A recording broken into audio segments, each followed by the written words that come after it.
क्या लगता है आपको इस बार? टोटली अनप्रेडिक्टेबल है, ये तो जनता के ऊपर है, सबका अपना अपना सोच है।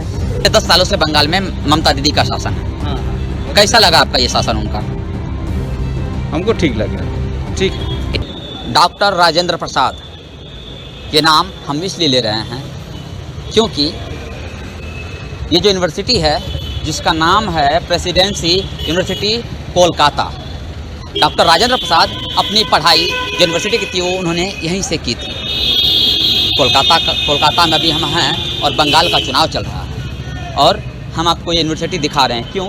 क्योंकि इस यूनिवर्सिटी का अपने आप में एक वजूद है। कहा जाता है कि जो सबसे अच्छे यूनिवर्सिटी में से एक इसका नाम लिया जाता है अगर आप बात करें तो। दूसरी तरफ इसे लेफ्ट का गढ़ भी कहा जाता है। क्यों? क्योंकि जितने भी एलिट वर्ग के या फिर पढ़े लिखे या फिर अच्छे पढ़े लिखे जो भी लोग आए उनमें से ज़्यादातर इसी कॉलेज से पढ़कर निकले। और मैं आपको दूसरी बात बताता हूँ उनके साथ साथ, यहाँ से तो राजेंद्र प्रसाद पढ़े ही थे लेकिन साथ में यहाँ पर एक कॉफ़ी हाउस है जिसका नाम इंडियन कॉफ़ी हाउस, जिसके बारे में आपने सुना भी होगा और देखा भी होगा। आज हम आपको दिखाएंगे कि क्या है वहाँ की हकीकत और क्या होता है वहाँ पर।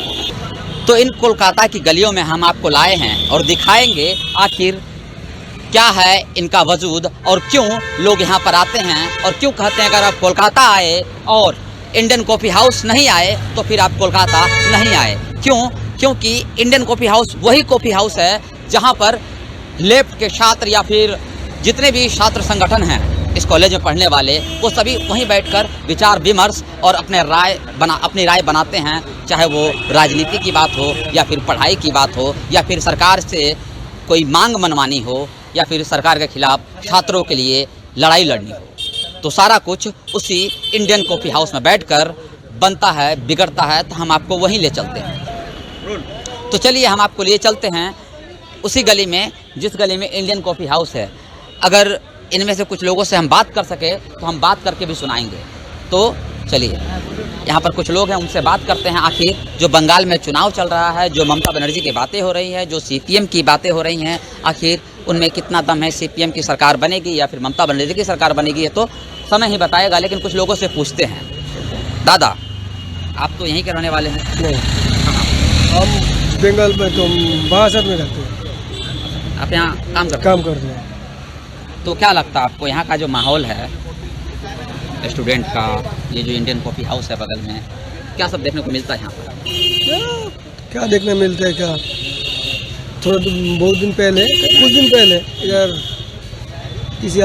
किसी लोग ने जमात किया था। जमात वगैरह बहुत 2-3 संगठन का आदमी लोग बहुत जमात होता था, स्टूडेंट लोग भी था।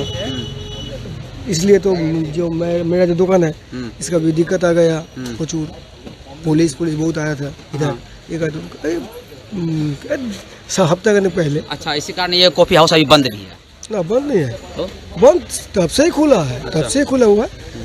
मैंने वो तो सुबह 10 बजे से खुलते हैं, हर 8 बजे बंद हो जाते हैं। अच्छा, कहा जाता है कि लेफ्ट का गढ़ है, सही बात है?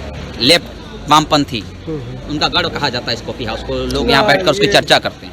नहीं, ये जो बोलते हैं एकदम भूल बोलते हैं, गलत बोलते हैं वो तो आदमी। इधर सब जो संगठन का है, जो पार्टी का है, सब इधर रहते हैं। अच्छा, खैर ये तो बात हुई कॉफ़ी हाउस की और विद्यार्थियों की, स्टूडेंट की।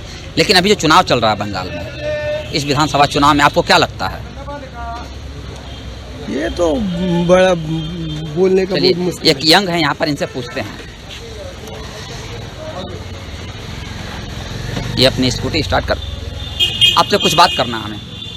आप इसी कॉलेज में पढ़ते हैं क्या? नहीं, मैं दूसरा कॉलेज में तो पढ़ता हूँ। आप यहाँ आते जाते हैं? नहीं, किताब के लिए आए हैं, किताब खरीदने के लिए आए थे, हो गया। तो आप स्टूडेंट हैं लेकिन इस बार चुनाव हो रहा है, क्या लगता है आपको इस बार? टोटली अनप्रेडिक्टेबल है, ये तो जनता के ऊपर है, सबका अपना अपना सोच है। लगभग मैं इतना ही बोल सकता हूँ। ममता बनर्जी ने जो अपना मैनिफेस्टो जारी किया और बीजेपी ने, उसमें स्टूडेंट के लिए आपको क्या लगता है, और कुछ देना चाहिए था या जो दिया वो कम है? देखिए, बिना पूरा अच्छे से पढ़ के बगैर बोलना नाजायज़ होगा। नहीं, उसमें जिस तरह से बातें कर रहे हैं ममता बनर्जी के मैनिफेस्टो में, आपको बताता हूँ। ममता दीदी ने कहा है कि उनकी सरकार बनी तो वो स्टूडेंट के लिए 10 लाख का क्रेडिट कार्ड जारी करेंगी एक स्टूडेंट के लिए, मतलब प्रत्येक स्टूडेंट के लिए 10 लाख का क्रेडिट कार्ड जारी करेंगे, उसमें वो 4% का ब्याज लगेगा। क्या लगता है आपको, इससे फ़ायदा मिलेगा उनको? देखिए, मैनिफेस्टो में बहुत कुछ बातें बोली जाती है, ये इतिहास भी गवाह है।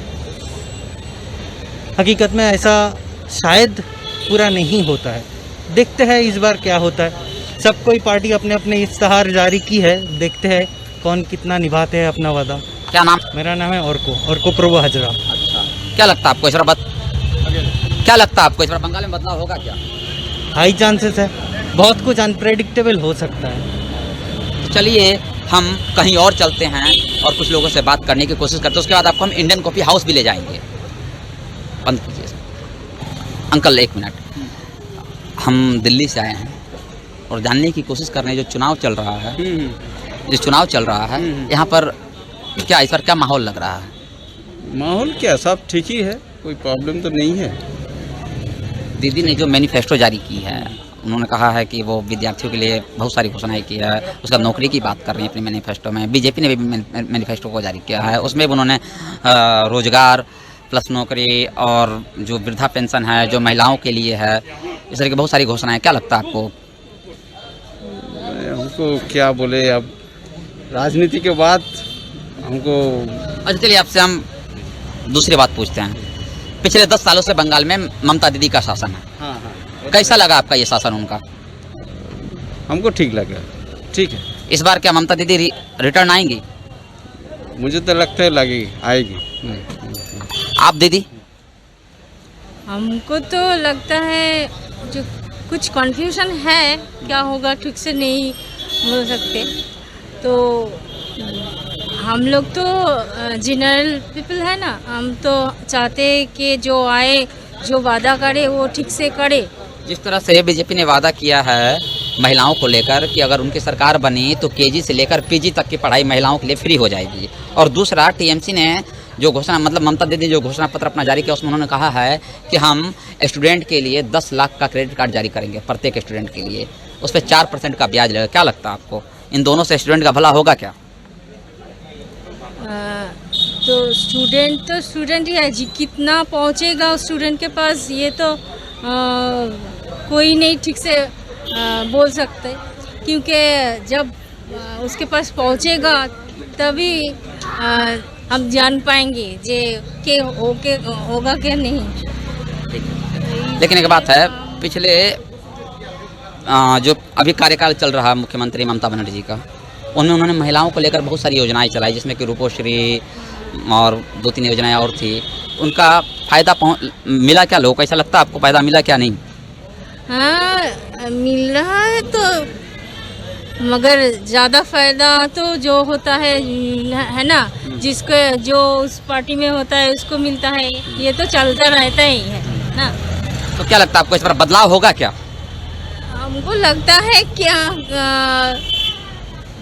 के बदलाव होगा कि नहीं, ये इसके लिए तो कुछ और मैंने वोट जब आ गए हैं, इसको कन्विंस कर रहे हैं, लोगों को दे रहा है, ये देंगे कर रहा है, कुछ ये करके दिखा रहा है। इसमें जो लोग क्या समझे ऐसे कर दे। चलिए आपका बहुत बहुत धन्यवाद। कुछ और लोगों से बात करते हैं, चलिए दूसरी तरफ चलते हैं। यहाँ पर ये इंडियन कॉफ़ी हाउस है जिसकी हम बात कर रहे थे। चलिए आपको अंदर लेके चलते और कुछ दिखाते हैं आपको यहाँ पर आखिर चल क्या रहा है।